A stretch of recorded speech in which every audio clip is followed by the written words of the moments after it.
Hey guys, how's it going? How to change Facebook page name. So first of all, what you need to do, you need to go ahead and switch to your page. Let's say for example this page. I'm gonna click on it and then switch to this account page, right?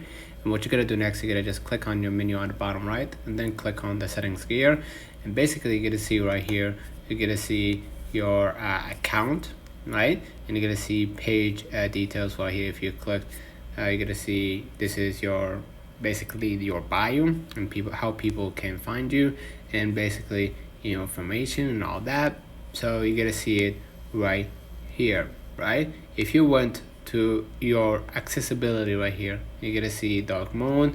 And basically if you want to find let's say for example, let me search for name, right? Basically go ahead and click that name right here and it's gonna direct you to the page.